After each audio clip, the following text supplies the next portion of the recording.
Let's talk to Jamal Abdi, the Policy Director of the National Iranian American Council. Thank you for coming onto the programme this evening. Generally speaking, positive noises coming from Iran. Is this a new chapter between Iran and US in terms of their relations?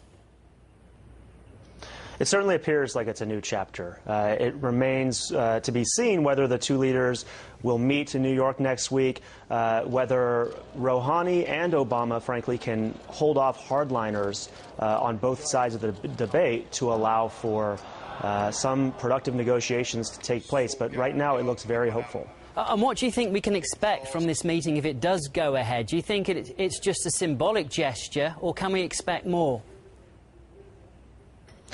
Well, at this point, there's a lot of work to be done. I mean, no U.S. president has actually sat down with an Iranian president since the 1979 revolution. So I think what we can expect from this upcoming meeting is probably some sort of symbolic handshake or signal, something along those lines. But I do think that this paves the way for a substantive meeting between both sides to actually address with these outstanding issues that are on the table, including obviously the nuclear issue, where Rouhani has expressed willingness to increase transparency and perhaps put some caps on the nuclear program. But that meeting will also necessitate some discussion of actually easing sanctions on the U.S. side. But I think that this is definitely possible.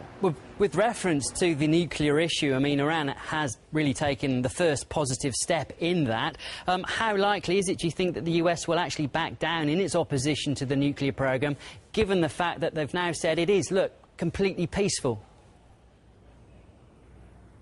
Well, what Iran has said is definitely positive, but there is going to be a need for actual steps in that direction to demonstrate to the international community that this is in fact the case, that the program is purely peaceful.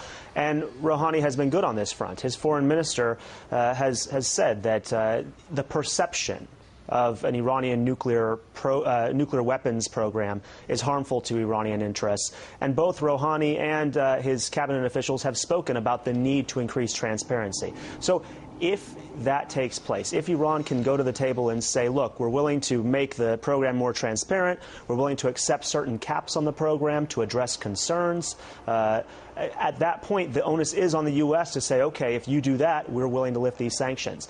And the real test is going to be for President Obama, because he may be interested in lifting these sanctions. He may view these sanctions as a tool to be lifted once they've achieved their objective.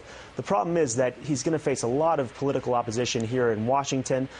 He's going to face members of Congress who don't want to see these sanctions lifted, who are going to say, well, it's one thing for Iran to increase transparency, but we want Iran to not have a nuclear program at all. And so there's really going to be a political battle, I think, for Obama to be able to win a nuclear deal. And this is a road that's going to be very tough to toe.